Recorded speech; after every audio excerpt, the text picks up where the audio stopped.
అందరికీ మరణాతండి. బాగున్నారండి. మహాపరిశుద్ధుడు ప్రభువారు తన పరిశుద్ధమైనటువంటి ఆశీర్వాదములు నిరంతరము మన అందరికీ ప్రసాదించును గాక. ఆమేన్.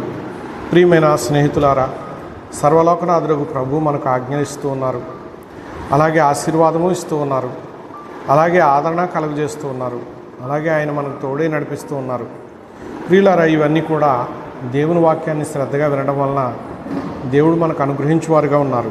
ప్రియ స్నేహితులారా, మొదటి దినవృత్తాంతములు 16వ అధ్యాయము 11వ వచనమును మనం చూసినట్లయితే గనుక, యెహోవాను ఆశ్రయించుడి, ఆయన బలమును ఆశ్రయించుడి, ఆయన సన్నిధిని నిత్యము వెదకుడి, ఆయన సన్నిధిని నిత్యము వెదకుడి అని ప్రభువారు ఇక్కడ మనకు సెలవిస్తూ ఉన్నారు.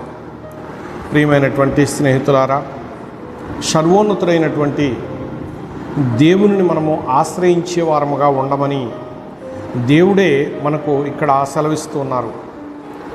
మనుషుల సహాయం వ్యర్థం, యెహోవాను ఆశ్రయించుడి అని సర్వోన్నతుడు చెప్తున్నారు. ప్రియులారా, నేటి కాలమందు దేవుడు యాజకుల ద్వారా ఆశీర్వాదం ఇస్తారు, ఆ ఆశీర్వాదములు నెరవేరుస్తారు, వాగ్దానాలు ఇస్తారు, నెరవేరుస్తారు. ప్రార్థనాపరులుగా మరి దేవుని యొక్క మహాకృపను బట్టి యాజకులైన వారు మీ కొరకు ప్రార్థిస్తూ దేవుని చిత్తాన్ని మీకు తెలియజేస్తూ ఉంటారు. గనుక దాన్ని మీరు తెలుసుకోవాల్సిన వారై ఉన్నారు. తెలుసుకొని ఆయన్ని ఆశ్రయించాలి. ఆయన ఆశ్రయించినట్లయితే ఆయన తన బలమును మీకు ప్రసాదిస్తారు. ప్రియమైన స్నేహితులారా, ఆయన ఆశ్రయించేటటువంటి వారికి ఏ మేలు కొద్ది ఉండదండి. కనుక ఆయన బలమును ప్రసాదించువారై ఉన్నారు. నీవు బలహీనుడవు కాదు, ఇంకా ఆయన ఆశ్రయించావంటే బలవంతుడివే. ప్రియమైన స్నేహితులారా, ఆయన సన్నిధిని నిత్యమును ఆయన వెదికే వారముగా మనం ఉండాలి. ఆయన సన్నిధిలో నిత్యము కూడా మన ముఖాన్ని ఆయనకి చూపించే వారముగా ఉండాలి, మన స్వరాన్ని వినిపించే వారముగా ఉండాలి.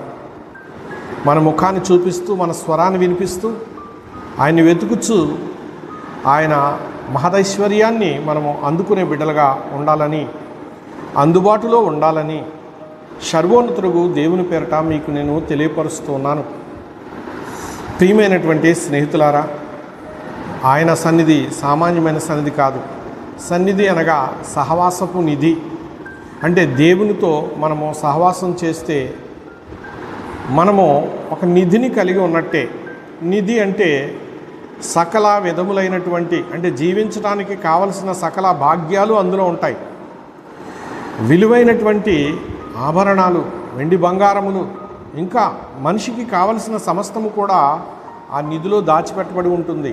ప్రియమైన స్నేహితులారా, అది ఎప్పుడు మనకు అనుగ్రహించబడుతుందంటే సహవాసం చేసినప్పుడు. ఎవరితో?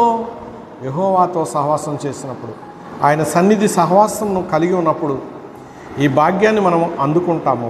ప్రియమైన స్నేహితులారా, సన్నిధి చేసి మీరు తర్వాత లోక సంబంధమైనటువంటి మరి ఈ విధమైన అనగా సాధారణమైనటువంటి మనుషులకు ఉండేటటువంటి తలంపులు కలిగి, చేష్టలు కలిగి జీవించినట్టయితే ప్రయోజనం ఉండదు. ఆ సన్నిధి యొక్క విలువను కాపాడుకోవాలి, ఆ సన్నిధి ఆశీర్వాదాలను కాపాడుకోవాలి. సన్నిధి జాగ్రత్త, అప్పుడు నీవు జాగ్రత్తగా ఉంటావు. ప్రియమైనటువంటి స్నేహితులారా, సర్వశక్తివంతుడైన దేవుడు నిన్ను సన్నిధిలోకి పిలిచారంటే ఒక ప్రత్యేక ప్రణాళిక నీ మీద ఆయన ఏర్పాటు చేయబోతూ ఉన్నారు. ఆ ప్రణాళికను నీవు స్వీకరించి వర్ధిల్లాలి. నీకు, నీ బిడ్డలకు అట్టి దీవెన సర్వోన్నతుడు ప్రభువారు ప్రసాదిస్తూ తన కృపాభరితమైనటువంటి దీవెనలతో నిరంతరము నడిపించునుగాక. ఆమె. చిన్న ప్రార్థన చేసుకుందాం. ఆశ్చర్యకరుడైన ప్రభా, స్తోత్రములు. నా ప్రభు, ఇదిగో సన్నిధిలో మా ప్రభ నిధి నిక్షేపాలు ఉన్నాయని నీవు సెలవిస్తున్నావు.